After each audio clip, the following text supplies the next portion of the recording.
Today, we are visiting Koyasan in Wakayama Prefecture.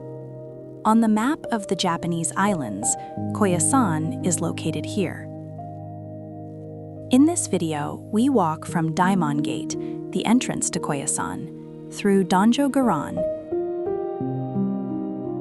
and Kongobu-ji Temple, and finally to Okunoin, following the route on foot. Now, let us head to Koyasan. Today, we depart from my family home in Iwate City, Wakayama Prefecture, and drive up to Koyasan. Keiko and I walk together through Koyasan in winter. As we leave the town and enter the mountains, the scenery and the air slowly begin to change. We arrive at Atago Daiichi parking area between Daimon Gate and Danjo Garan. Here, we park the car and switch to walking. This is Daimon Gate of Koyasan. This gate is said to mark the boundary between the everyday world and the sacred realm beyond, serving as a spiritual barrier.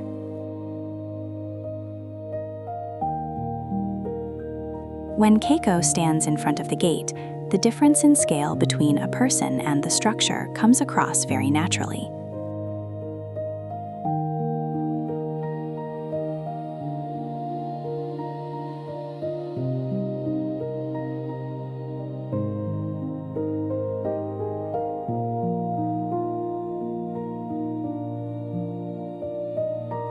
Crossing this gate, we leave the ordinary world and enter a world of faith and prayer, quietly stepping forward.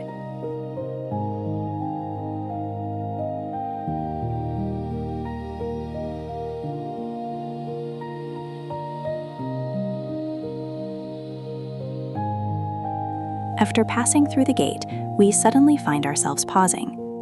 Looking up, we see snow melt dripping softly from the roof of Daimon Gate.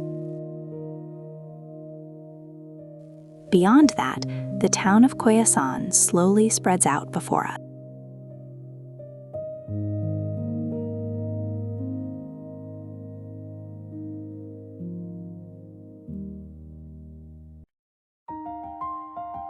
Near Daimon Gate, long-standing shops and Shukubo temple lodgings line the street, and we can gently sense everyday life in Koyasan.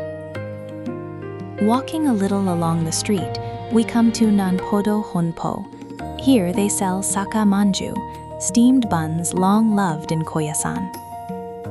Holding one in our hands, we can feel the softness of the dough and the simple, gentle taste of the sweet bean filling.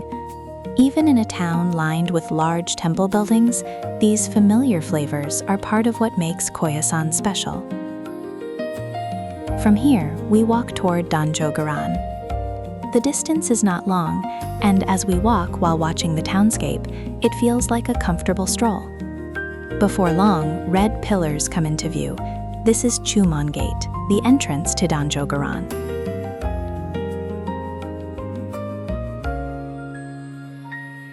Standing in front of the gate, it feels as if the air has changed a little. Beyond this point is the central area of Koyasan. At Chumon Gate, 4 Neo Guardian statues stand, 2 on each side, front and back. Their powerful figures signal that this is a special sacred realm. Passing through the gate, Kondo Hall spreads out in front of us. Beyond it stand Konpon Daito and Mikagedo Hall, and these symbolic buildings of Koyasan line up together so that the whole Garan opens out as one great space. Once we pass through Chumon Gate, a wide Garan space stretches out before us. The large hall you see straight ahead is Kondo Hall. In winter, a little snow remains around Kondo Hall, and we can quietly feel the chill of the season under our feet. This hall is known as the main venue for important Buddhist ceremonies in Koyasan. Depending on the time of year, such as around New Year's, there are days when interior visits are free of charge. We are not allowed to film inside Kondo Hall, but within it, statues centered on Yakushi Naraya are arranged in a calm, orderly atmosphere.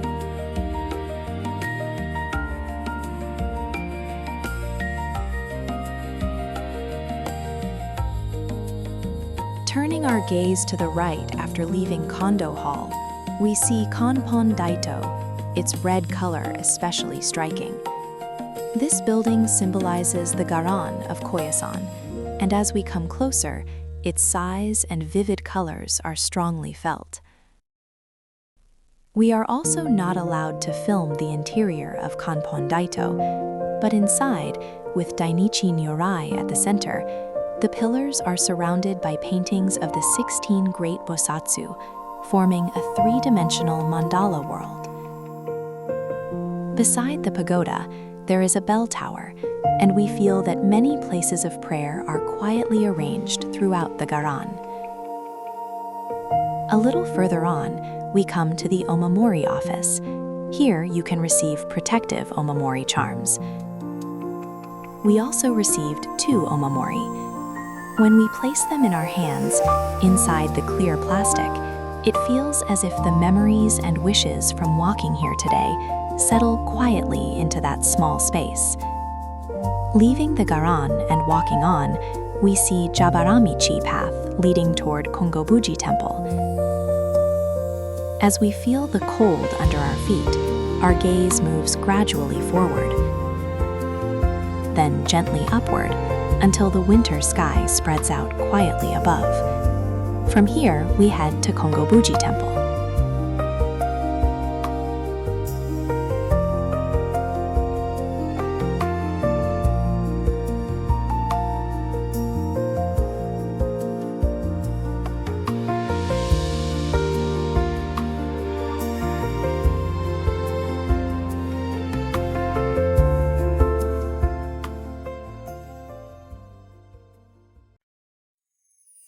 We arrive at the entrance of Kongobu-ji Temple. Kongobu-ji Temple is known as the head temple of Shingon Buddhism, and it continues to share the teachings of Kobodaishi Kukai to this day. Even deep in the mountains, dignified buildings stand in a row, quietly conveying the long history of Koyasan. The large main gate gradually comes closer in front of us. Standing before the gate, its breadth and weight naturally convey the importance of this place.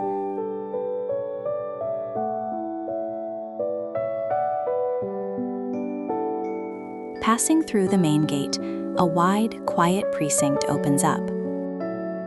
Even in the cold air of winter, we can feel the warmth of the buildings and their calm presence, as if they gently welcome each visitor.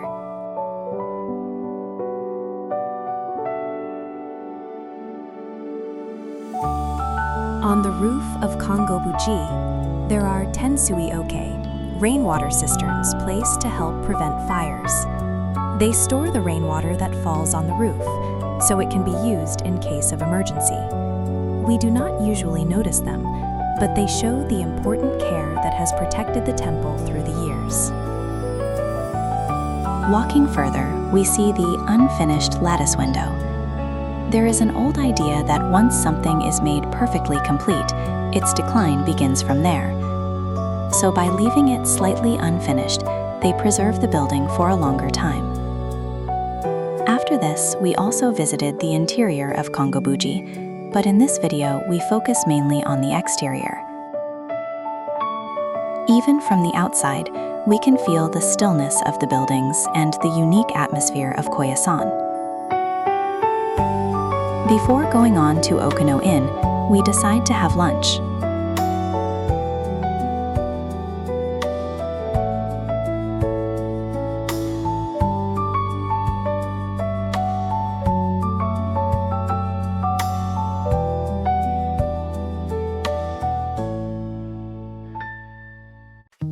Our first destination is Cafe Shizuku. Keiko was really looking forward to the Koyakun Monaka here, as well as their Shojin curry. When we reach the entrance, we find a notice saying they are closed until December 31. Around the year's end, interior visits can sometimes be free, while many shops, on the other hand, are closed. We change our mood and walk through the town looking for the next place. After walking for a while, we find that a restaurant called Marutaka is open.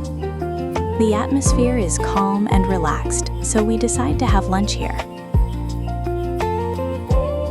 The vegetable curry that is brought to our table has a simple, comforting feel to it, and it seems to gently ease the fatigue from our walk.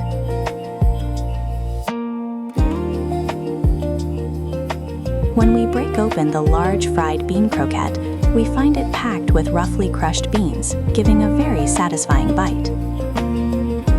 It feels a bit like Shojin cuisine, and it is a dish that would likely please vegan visitors from overseas as well.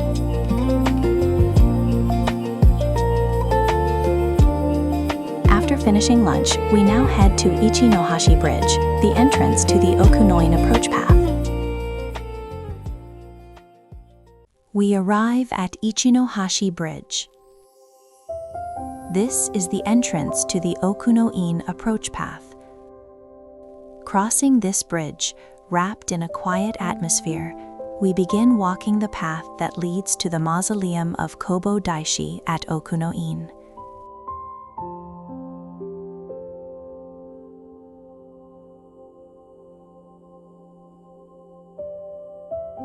Right after we cross the bridge, tall, ancient cedar trees stand on both sides, and a straight approach path continues deeper into the forest.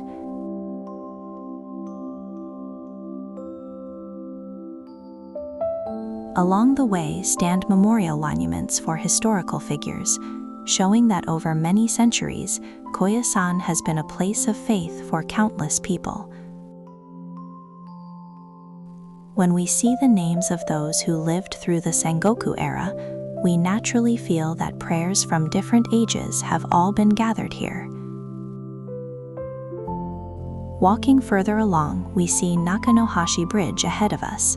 A river flows beneath the bridge, and it was once known as Jikokubashi, or Hell Bridge, marking the boundary between the ordinary world and the sacred domain. From here onward, the path is regarded as a place where we walk with an even calmer heart. Right after we cross Nakanohashi Bridge, on the left-hand side, we find Asekaki Jizo. This Jizo is believed to take on people's wishes, sweating on their behalf. Right beside it is Sugatami Well. Because it has snowed recently, the surface of the water is a little cloudy, but when we lean in and look closely, we can still clearly see the color of our own skin reflected there. Since long ago, people have said that if your reflection appears here, you will live a long life, and a slightly mysterious atmosphere surrounds this spot. After passing Sugatami Well, the approach path continues straight on without changing. We keep walking quietly, further and further along the path.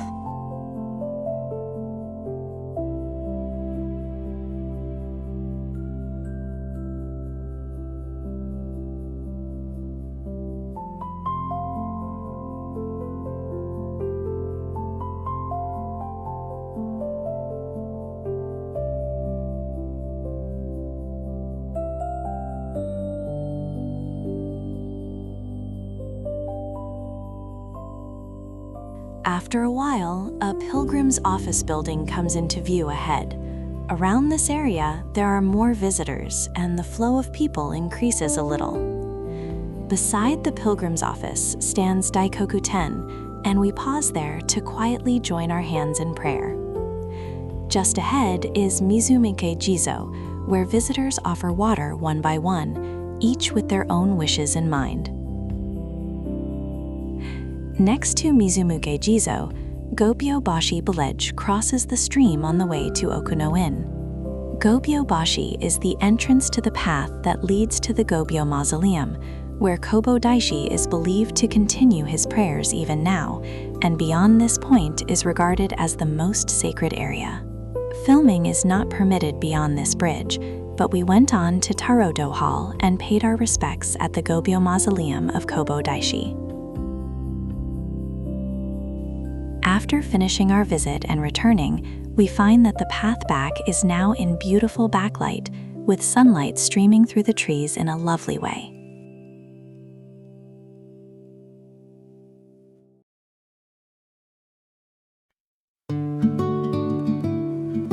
last, we arrive back at Ichinobashi Bridge.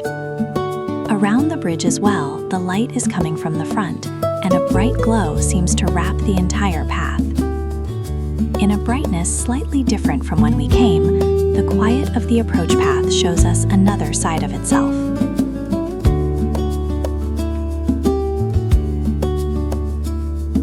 Back at the parking area, the sky above us is a clear winter blue, quietly letting us feel that the day is drawing to a close.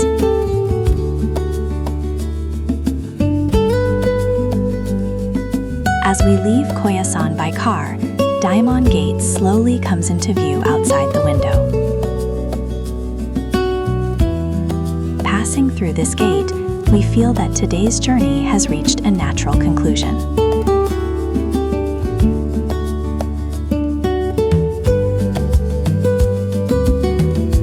Thank you very much for watching until the end.